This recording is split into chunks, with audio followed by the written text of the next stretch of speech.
Hello. Today, me and my friend Paula Diaz are going to talk about the overview and assessment of HVDC applications. First of all, what is HVDC? HVDC, or high voltage direct current, is a method for transporting electrical energy over very long distances. This method of energy transmission is highly demanded in the world for having the ability to convert from one voltage to another, which allows to use the high voltage in industry tasks and low voltage in domestic tasks. Here in this picture is like the how it the simply or the fastest ways to explain how it works. Here you generate the energy, you transmit it by AC transmission, you convert it to DC, apply the HVDC transmission line, uh, go through the another converter to go from DC to AC, and distribute it in where you need it.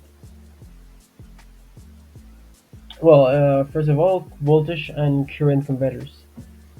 Here, the current converters they are known as the CSC HVDC, and the voltage ones known as VSC HVDC. The current ones, this thing you basically use thyristors, and the voltage ones use the HBT transistors. The voltage and current converters are electrical systems or equipment with the aim of converting electrical energy between two different formats, where the CSCs, as I said, use the thyristors. Meanwhile, the VSC use the HGBT transistors. I'm sorry.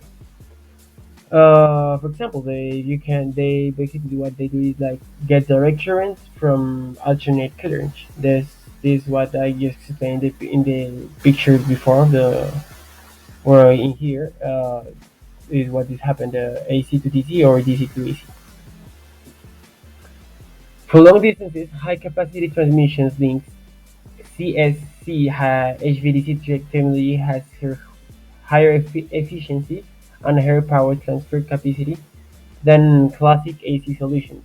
Well, for offshore power plants or in areas where space is limited, VSC HVDC is preferred as it provides great activity and reactive control capabilities. In this picture, it's like a little bit resume of the history of the HVDC. Well, the first one was Mercury are valves, like they before use Mercury, then they discovered thyristors. Go to the transistors, BGT and MOSFET. Go to the IGBT ones. Go then to the thyristors that is the GTU, and from now to on they are using basically the IGCT. Well, now we are going to the main areas of HVDC applications. The low distance bulk power transmissions. That's the first one. That is, this kind of system is useful in cases when high power values of the other of the order of gigawatts have to be carried over long distances. HVDC transmission systems represent a cheaper and more efficient alternative in terms of environment, cost, and power losses for classic AC technologies. Then we go to the submarine cable transmissions. In this picture, you can see like how they are made from the inside those types of cables. The preferred solution is using VSC HVDC technology, which brings several advantages such as low space requirements and high flexible, active and reactive power control capabilities. Now we go to the asynchronous ties. These ones, they basically are for to, well, the main purpose of these things are to the following is like to improve the safety in operation, to improve additional active power reserve, and emergency assistance for neighboring systems, and to satisfy other economic aspects. And the last one is a multi-terminal HVD system. Within in MTDC connections, the HVDC converters can work in turn as an inverter or as a rectifier, thus being able to control the flow of the energy within the DC network. Right now, the most important multi-terminal HVDC systems are the MTDC Italy Corsia Sardina, the MTDC Quebec New England, MTDC Nanao in China, and the other one also in China that is the MTDC Shoshan. I don't know how to call it. Yeah, it's Shoshan. And it's basically like this picture that you can see here. That is a multi-terminal HVDC system. Now we're going to talk about the types of HVDC links topology, and there are the four types of those.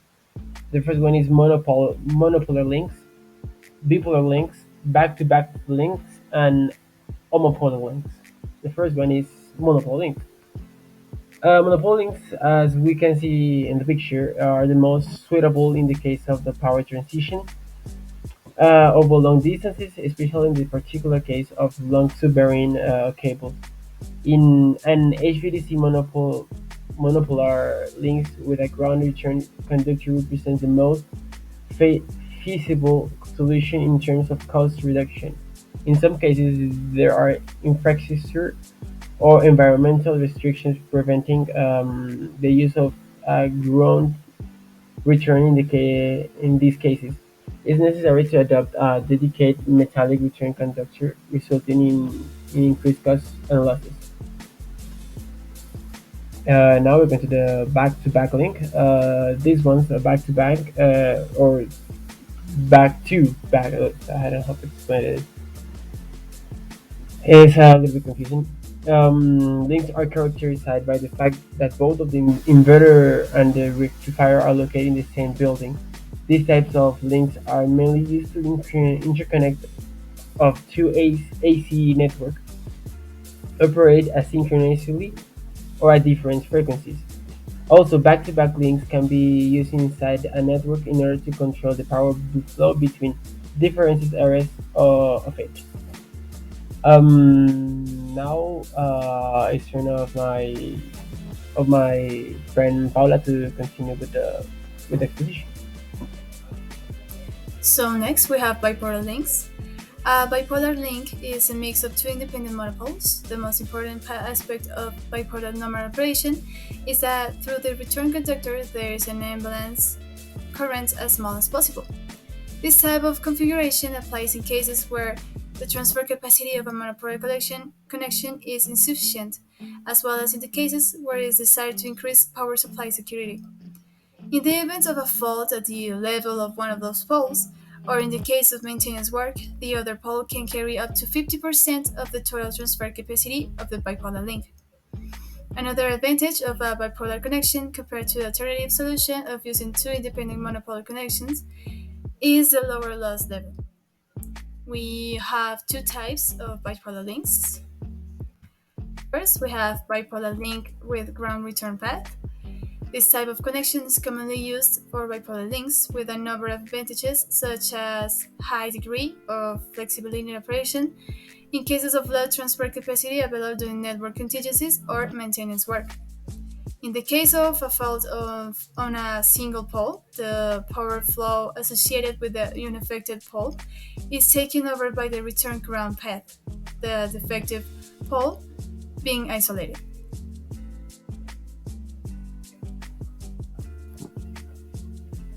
We also have a bipolar link with dedicated metallic return path. If there are permanent or temporary restrictions on the use of electrodes for creating the ground return path, or if the transmission distance is relatively short, a dedicated metallic return conductor can be used in order to achieve a return path. We have here the circuit of this type of link.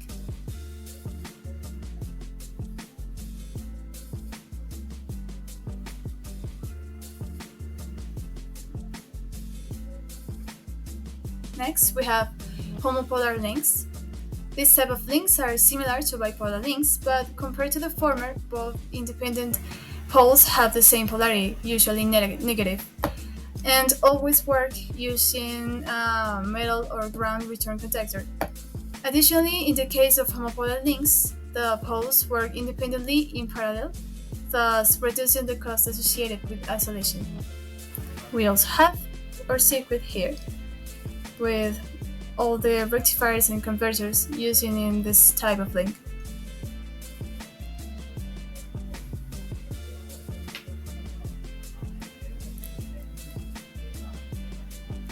The HVDC system comes with a lot of disadvantages and limitations, such as cost of terminal equipment. In the HVDC transmission line, the rectifier used as sending end and the inverter used as receiving end. The smoothing filters are needed at the receiving end. The cost of this equipment is very high. We also have the DC circuit breaker. The DC circuit breaker is still under development, and the cost is high compared to the AC circuit breaker. We also have additional equipment. The system needs some additional equipment like converter transformer, electrical and mechanical auxiliaries, pole control, valve control, and many more. All this equipment is of high technology, and the cost of this equipment is pretty high. We also have the complicated control. The converter used to control the transmission line, but it is difficult to control the converter under certain abnormal conditions. We have the change of the voltage level. In the AC system, with the help of a transformer, the voltage can be easily stepped up and stepped down. Therefore, this system cannot be used for low voltage transmission. We also have system failure. There is some abnormal operating conditions in which the system may fail to operate. We have the harmonic filter. In the input side, the AC supply is given to the rectifiers to mitigate the harmonics. A large amount of filters are required, and the cost of this equipment is pretty high too.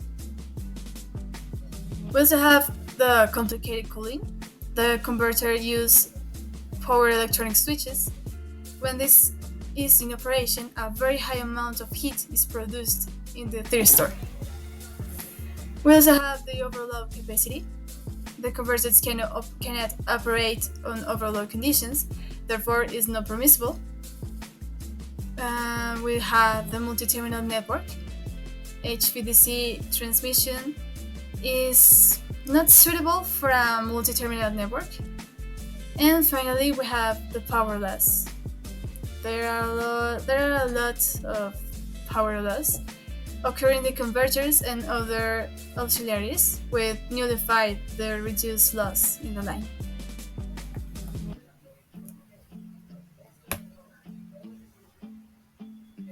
So that's it.